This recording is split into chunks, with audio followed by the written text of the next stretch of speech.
push record a couple places.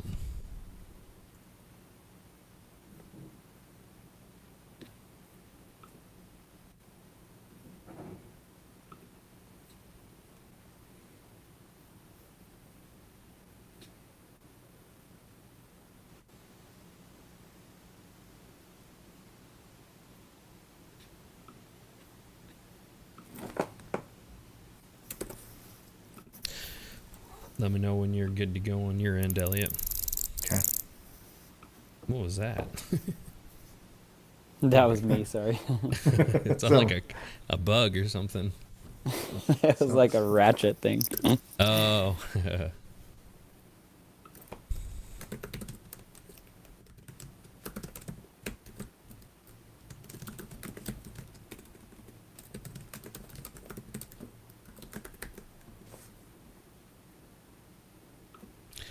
What's going on, fellas? Thanks for joining us. We're getting everything rolling behind the scenes, and then we'll jump right into the podcast. Got a good one tonight, so stay tuned. What's up, Trevor? Yeah, sadly, teal season's ended for Indiana. Well, actually, no, it's till this weekend, but it's ended for me. Got a bunch of people jumping in now. All right, my links are shared. Awesome. Let's go ahead and jump into it then. What's going on, folks? I'm Jordan from Ducks Gun Chronicles. Got my co-host Elliott from Freelance Duck Hunting, Graybeard, and our guest for tonight is Ben, the owner and creator of Motion Ducks Decoy Spreader System. So how you doing tonight, Ben? Very good. Thanks for having me on.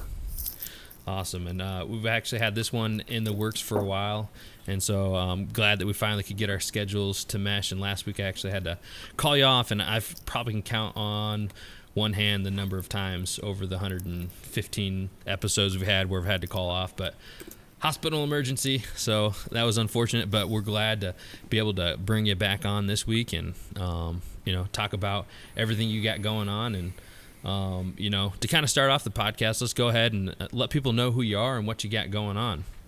Yeah, so my name is Ben Hardebeck. I came up with the Motion Ducks Decoy Spreader and basically developed it with my dad, and we started a company together, and we've been selling it, and it's been a very fun ride. It's pretty awesome. We kind of dipped our toe into the waterfowl industry, and we've been selling it now. I think we're in our 5th year, so it's pretty exciting. Awesome. Yeah, we've definitely heard nothing but good things about you guys. That's got to be pretty cool having the father-son duo jumping into the waterfowl industry, which definitely is a hard industry to get into. Oh yeah, definitely. Yeah, I love that I'm doing it with my dad. It's great. We grew up hunting together and fishing together, so it's awesome. Awesome. I'm excited to talk about it because I have a long history of hating jerk rigs. Not because of how they work, but because of how big of a pain in the ass they are.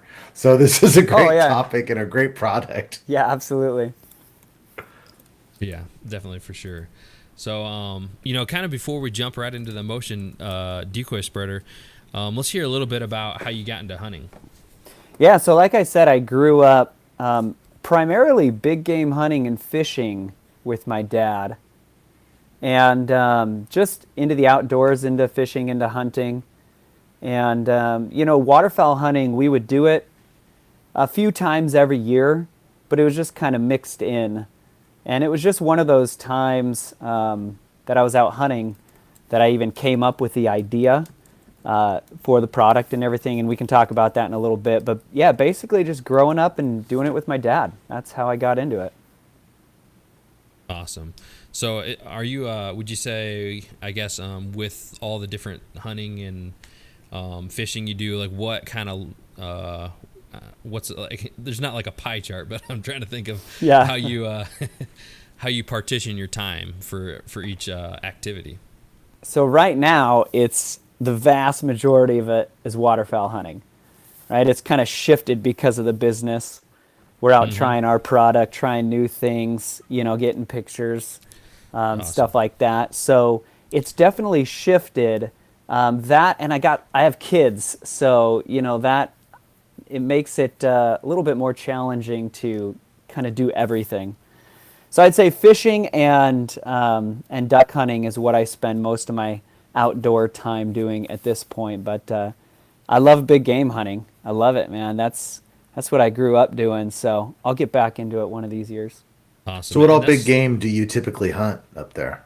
Usually elk and deer is primary. Yeah, I got lots of buddies who shoot bear.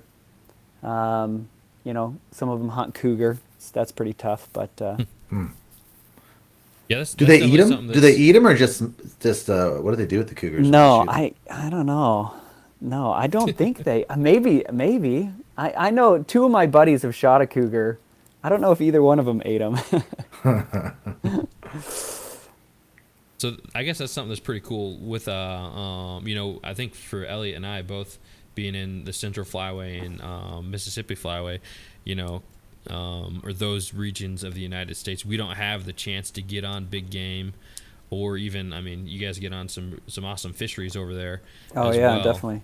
So it's like, I'm always interested to hear, because waterfowl is, my biggest passion for sure, and why people, for whatever reason, kind of switch over to that from other different outdoor hobbies. Yeah, definitely. And location matters. Being up here in the Pacific Northwest, man, we're so blessed because we have so many options. We can, there's just so many great outdoor options up here to do. And so, the pink salmon we're running this year. And so I took my kids out and we just slammed the pinks. We caught in about 3 hours, I think we landed 14 or 15. Oh, wow. And that's just so much fun, So like we've got some fisheries. The fisheries are kind of, hit and miss. That's a battle, but yeah, then there's tons of options, big game, small game, waterfowl. Yeah, pretty blessed. We live in a great area. Yeah, that's awesome. So I guess talking about the Pacific Flyway hunting, tell us a little bit about that. We definitely got some Pacific Flyway listeners, and they're getting on to us all the time to get more guests that hunt out there. And I don't know, for whatever reason, they haven't been as many. So go ahead and tell us a little bit about what it's like to hunt out there on the Pacific Flyway. Hey, we have more than 100-day season, so that's awesome. But it's great. I'm I'm in Washington, and I'm on the west side of the Cascades, and so I live kind of in an area that is kind of split by the mountain range. So we hunt over on the coast quite a bit, and then we can go to the other side of the mountain and hunt kind of still the same flyway, but almost a different set of birds. They come through at different times, and you'll shoot different species and stuff like that. So it's kind of cool. We get a lot of different options of hunting. But yeah, it's a great flyway. The last few years have been, a little rough. It stayed so warm over the last 2 seasons, and the birds just did not really come down heavy out of Canada. So if we don't get that cold weather, it can definitely, like everywhere, it can definitely affect the flyway. And we go down and do a show in Sacramento in January, and so we do one in Oregon as well. And so we talk to everybody up and down the flyway, and the last couple of years have been tough hunting. So what do you have breeding ducks in Washington, or do they all come from the north? That I don't know specifically. I'm sure there are, but yeah, the big push is definitely the northerns. You wait for that cold weather, and if you can hit when the northerns come through, you're having good hunts, definitely. Mm-hmm. So it's a 7 bird limit, if I'm not mistaken, right? Yep. And you guys can shoot 7 of mallards. Yeah, yeah, 2 hens, but yeah, we can shoot 7 greenheads. Absolutely. That's crazy. Yeah, I Yeah, had a that video is. where I posted, and it was 6-man limit, and for Indiana, right? In Indiana, Mississippi Flyway. So we only can shoot 4, and somebody messaged on the video. He's like, "That's not a 6-man limit." And I'm like, Yeah, it is. yeah, it is for us. He was out in Utah. He's like, "Oh man, that's nothing. We shoot 7." I'm like, and that's the first I ever heard of that. I didn't realize that you guys could shoot 7 out there, which is, I mean, it's awesome for you guys, but it makes me a Yeah, little it's awesome. envious. Yeah, definitely.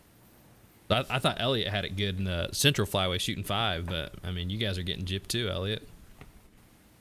Yeah, we get 6 ducks, 5 mallards. Yep.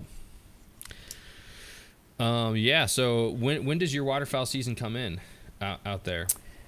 Second week of October. So what is that? The 12th or 13th or something like that, I think. Okay, second week, man. You guys are getting in there close then. Not too long. Yeah, to it's wait. real close. Yeah, it's real close. We just had an early goose season, which unfortunately we were not able to get out there.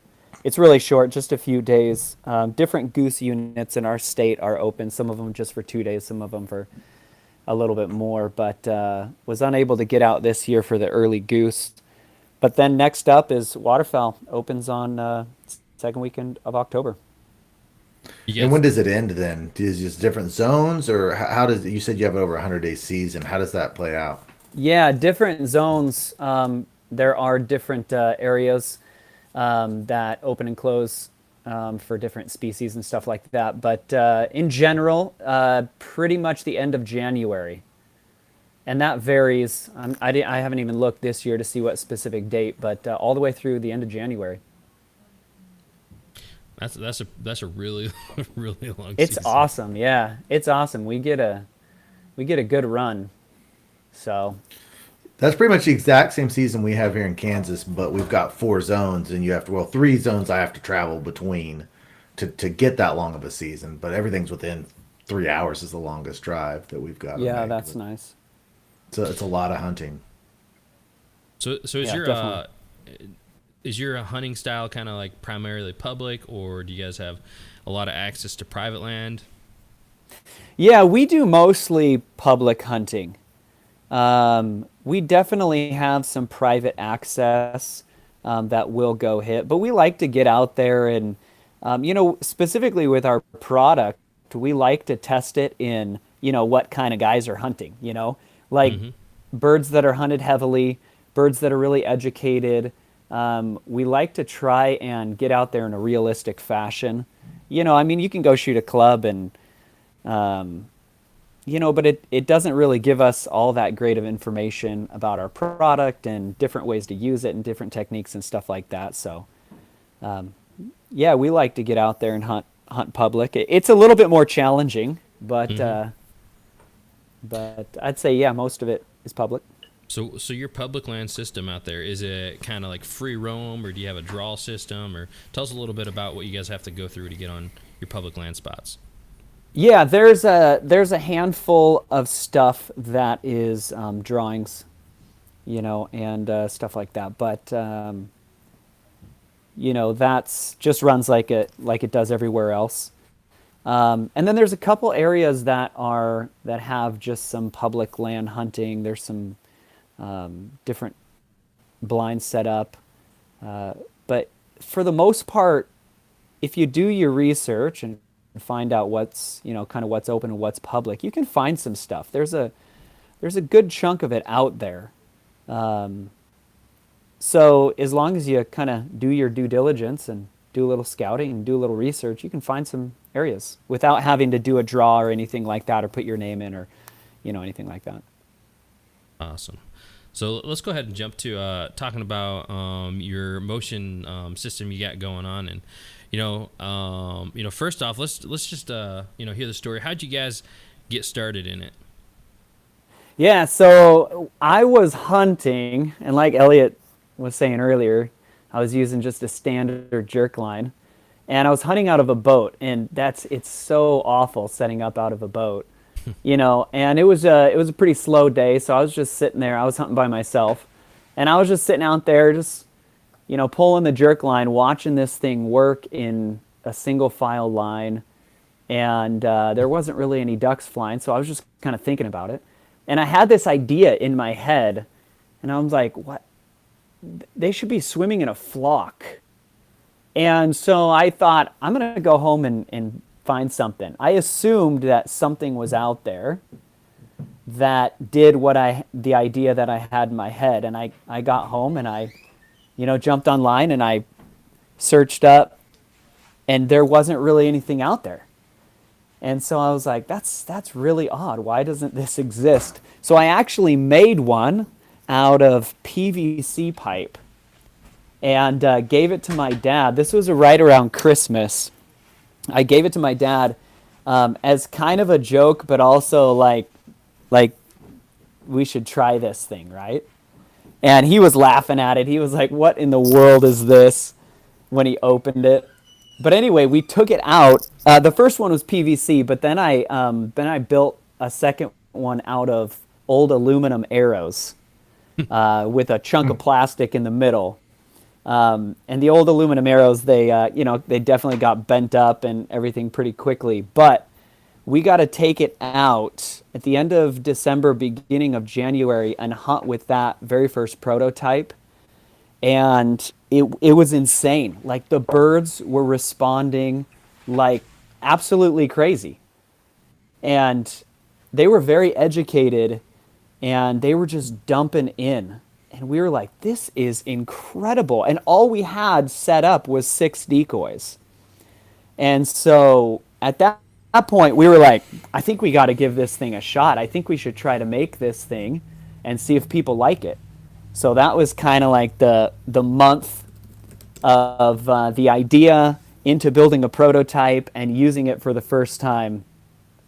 And then it was like, months of developing it and testing different things and finding product. That's a whole nother story in and of itself, but that's kind of how it all came about. Yeah, and guys, if you haven't seen this yet, definitely go right now and check it out. You can look them up on YouTube or anything like that. Motion Ducks, and just took a look at how lifelike and real this looks. I mean, it really is a genius idea, and it just has the best lifelike motion I've ever seen from any system. So, I mean, it's something that when we talk about, it's something visually you guys need to see as well. So, pause the podcast, guys, right now. Go check it out, or wait to the end and look it up. One of the two. But just so you can understand what he's talking about. It's really important to kind of see it. Yeah, and if you haven't seen it, basically all it is it's an X, and you put your decoys at the end of it, at the end of each point of the X, and then that you hook up to your jerk line. And so one of the benefits of it, like Elliott was saying about how he doesn't like setting up a jerk line, one of the side effects was the system is so easy to hook up. You don't have to have this long string that you have to always keep tension on. You don't have to unwind it and hook a decoy up and then unwind a little more and hook a decoy up. It's all there. So you hook your decoys up before you go out for your hunt. You just plug the spreader in and you chuck it in the water with an anchor on it, and that's it. It can even float around just like another decoy. It can't touch, can't tangle.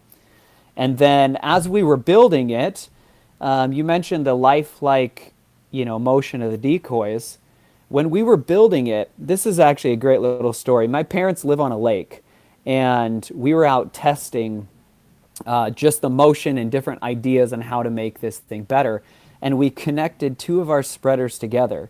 And this guy was bass fishing, and he was just kind of putting his boat past the dock, and he was watching us just kind of work and test this thing with decoys on it.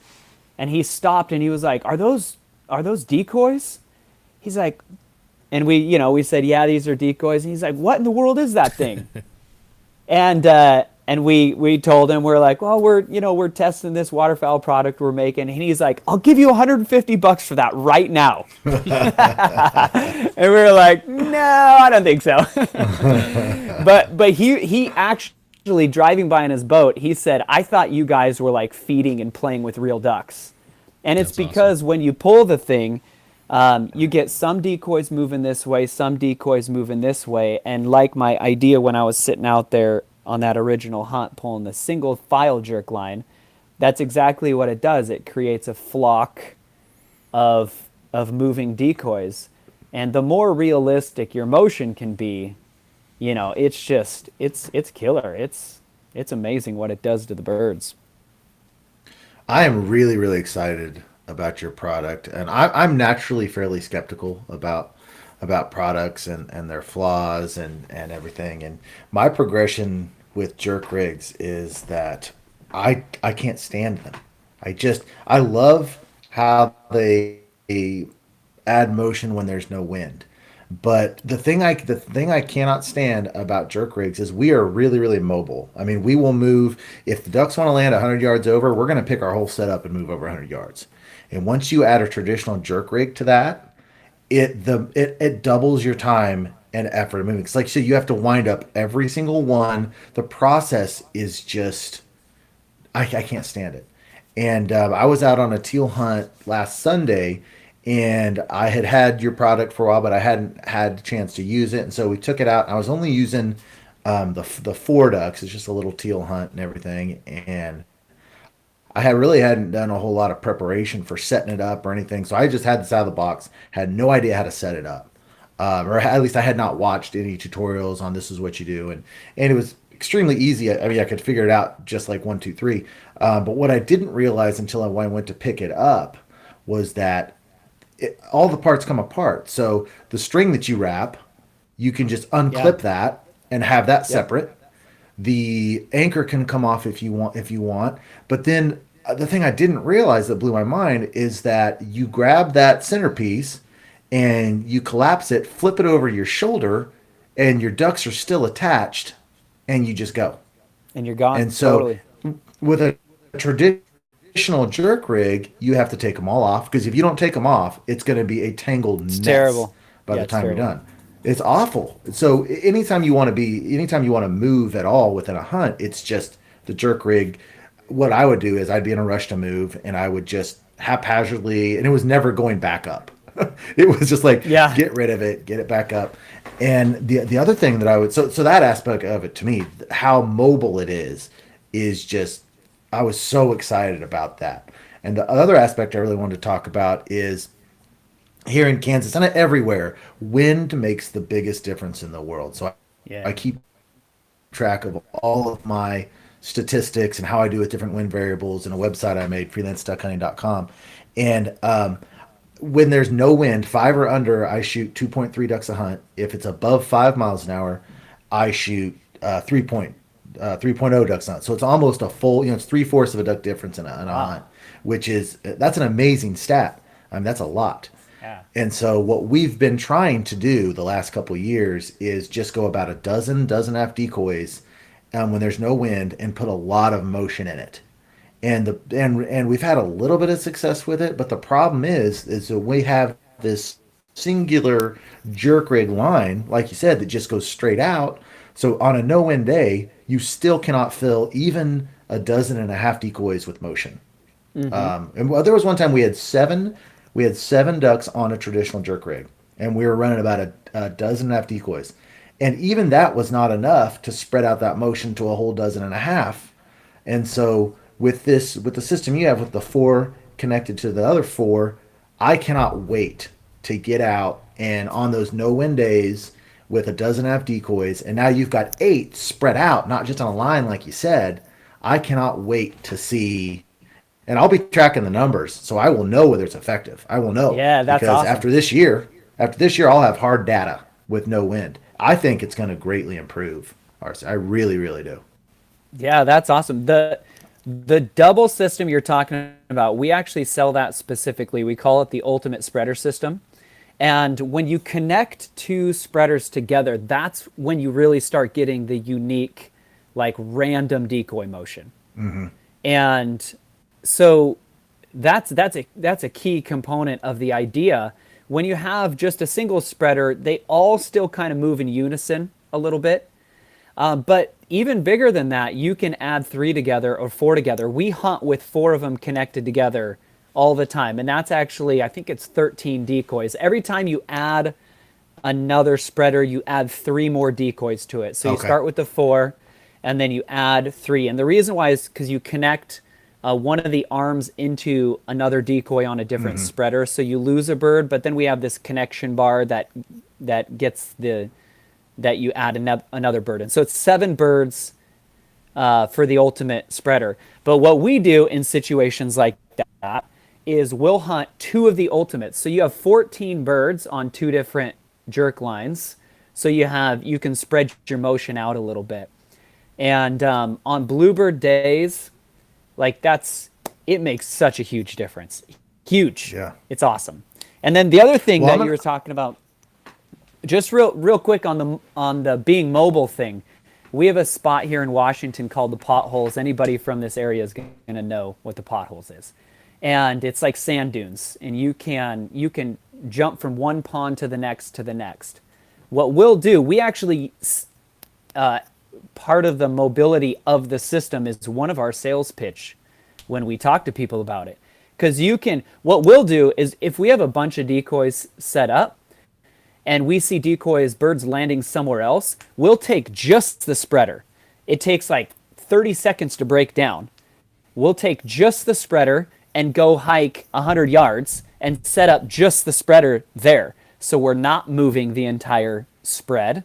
And then because the spreader and the motion by itself is usually effective enough to pull birds in, especially when they get smarter and smarter. So mobility is huge. It's so easy to tear down and set up. So simple.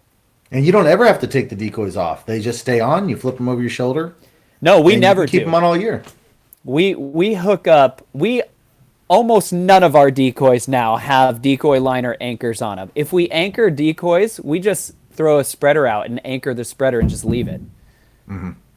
So yeah, that's we have access to a lot of spreaders, but you don't have to ever take them off.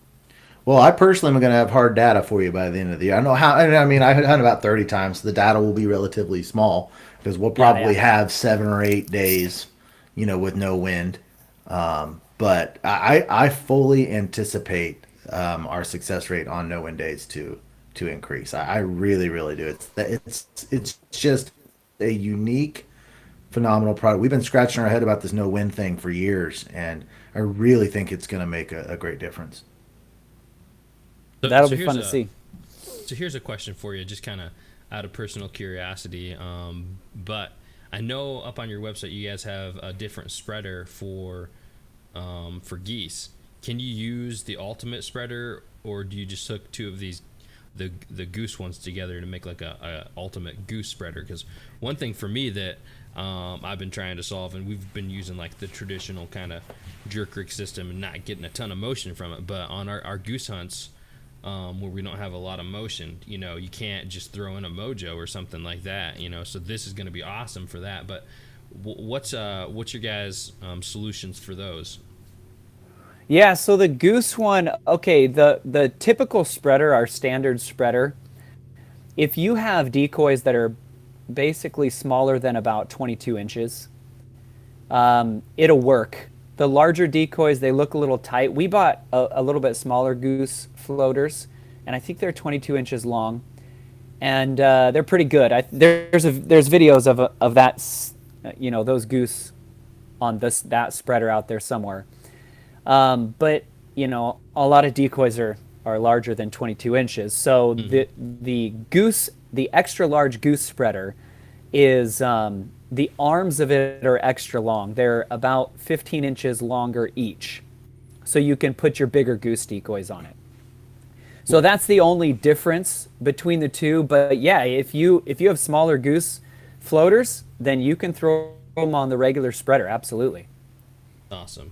And so if you do want to run like one of those larger goose spreaders, can you just connect them the same exact way to make your own kind of ultimate version of the goose spreader system?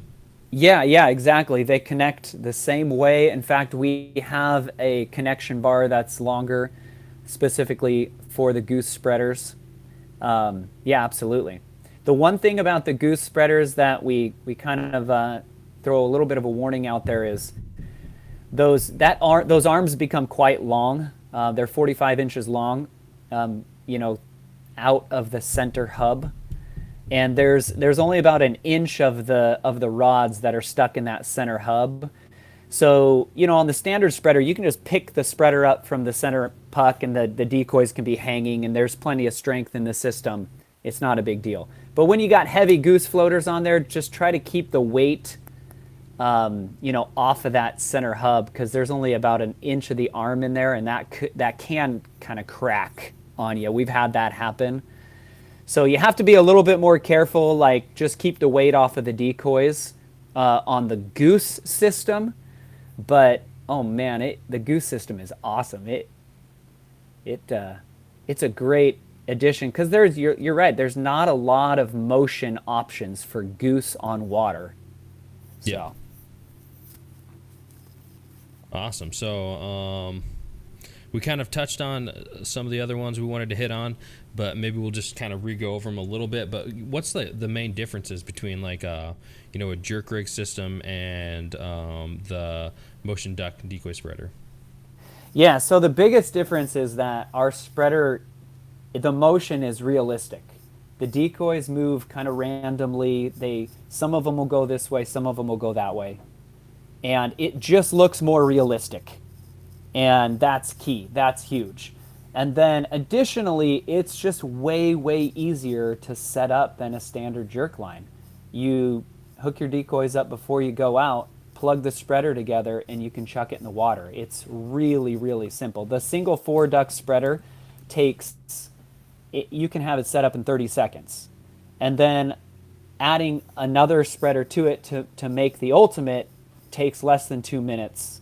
So it is so simple to set up. So those are the two biggest factors.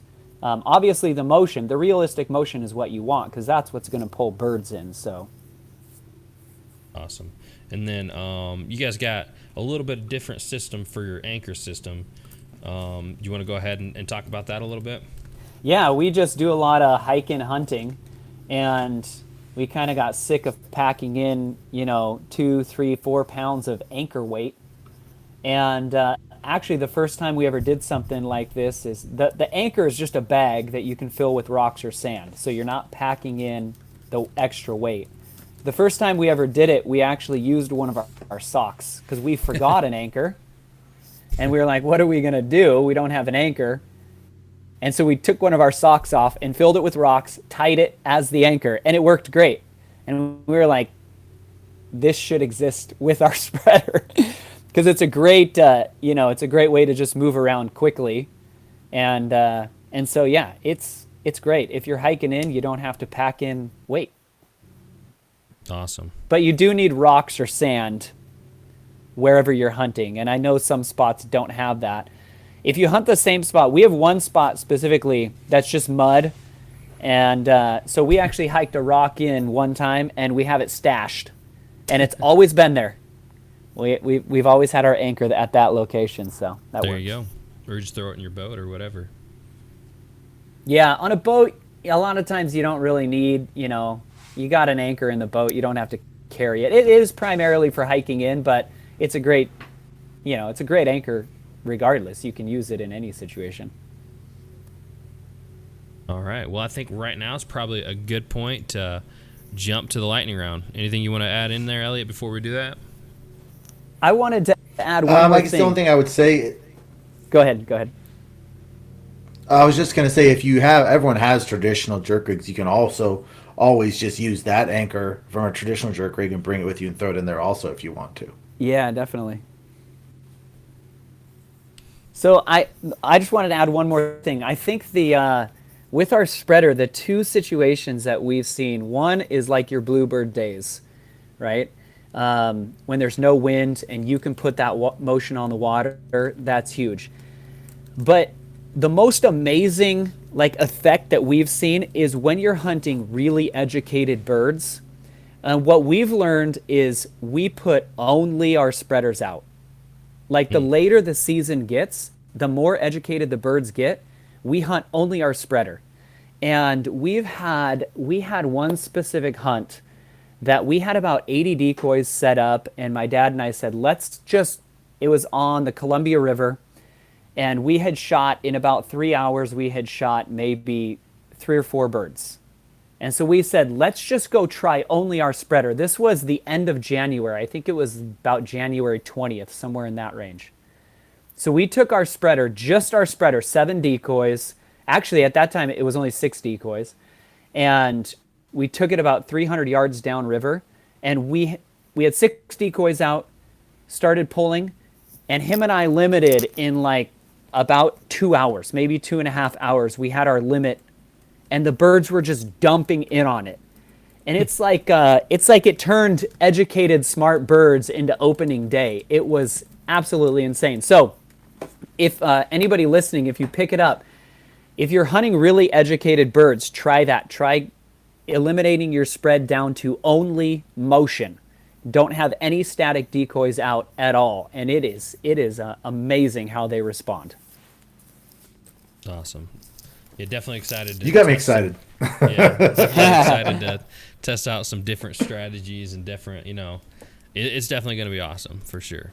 So yeah, it's great. We've had guys tell us, this one guy, I met him in Alabama at a sportsman show, and he's just this old, big beard hunter, and he came up to us at the show completely unprompted, and he was like, young man, did you come up with this? And I said, yeah. And he goes, this is the best duck hunting product I've used in 30 years. He's like, I just got to say, this thing is amazing.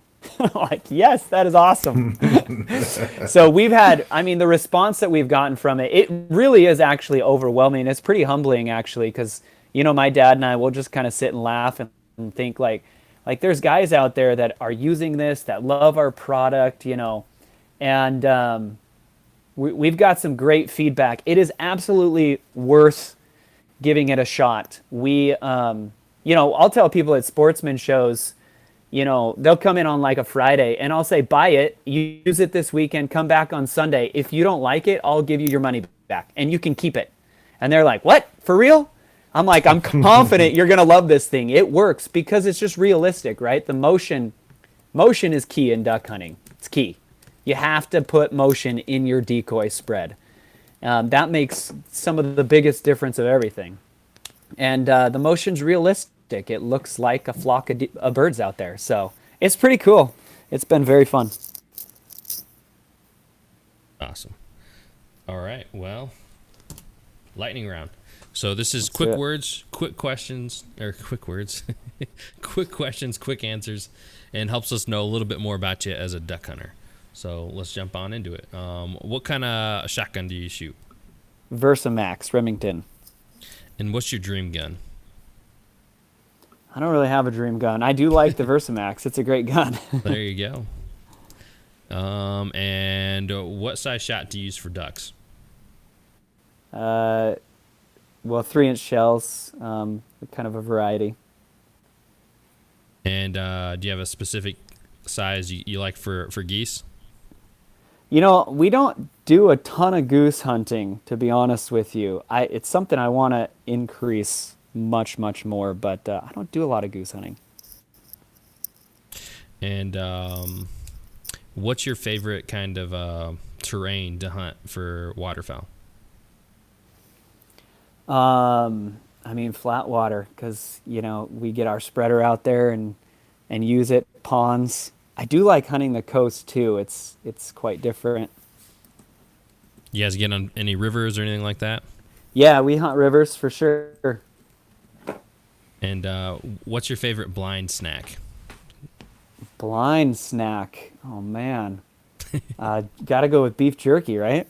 There you go. That's a good one. Yeah, it's awesome. And you've kind of answered this already, but we'll change it up for you. What's your favorite type of duck to shoot?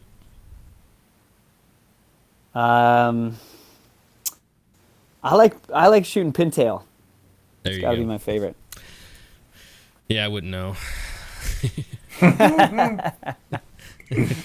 Jordan's never even hardly seen a pintail, let alone shot one. No, we're not. Oh man, sometimes it's like all we see, and we can, you know, we can't.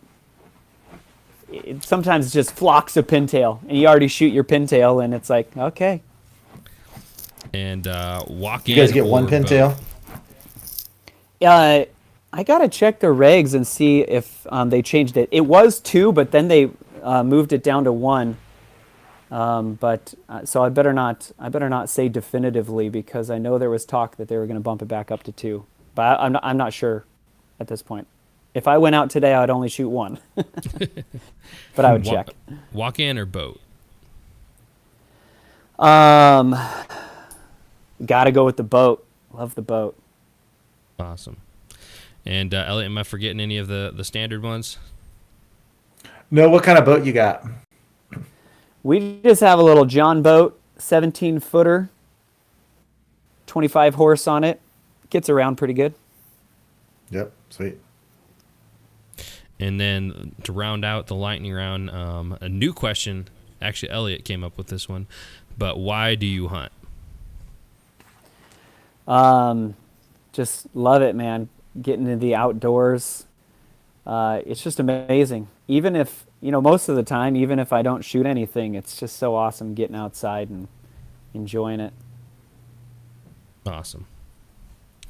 All right, man. Well, really appreciate you coming on, discussing all your Pacific Flyway hunting and your motion duck decoy spreader system. So really appreciate you coming on. If you can go ahead and let people know where they can find you, from your website to your social media, all those platforms. Yeah, definitely. Motionducks.com is where you can pick the spreader up. And we have a coupon for the listeners here at the show. The boys will tell you about that. And then social media, just everything Motion Ducks, YouTube, Facebook, Instagram, stuff like that. So it's all Motion Ducks. Awesome. And like you said, the code we got is Duck Gun, all caps. So make sure you check that out over there on the website. That'll be awesome. So anything else you want to add, Elliot? And that'll get you, that code will get you 10% as well as a free anchor bag, which is a really good deal. And free shipping, I believe, right? And free shipping. Yeah, we do free shipping on the site no matter what. So yeah, free shipping, and then 10% off your order, and an anchor bag. And the anchor bags we sell anywhere from $10 to $15, depending on the promotion we're running. So Sweet. Yeah, it's a great deal. It's a great coupon. Awesome. Anything you want to add, Elliot? I would just say I was excited about this product before tonight, and after talking about it, I'm just really, really excited about using it on those no-win days. Every day, but for sure on the no-win days. Yeah, I'm excited to see your figures. I know one season won't be very definitive, but that'll be very great to see how it affects it. For sure, definitely. Alrighty, folks, that's all we got for tonight. I'm Jordan from Duck Gun Chronicles, Elliot from Freelance Duck Hunting, and Ben from Motion Ducks, and we'll see you guys on the next one.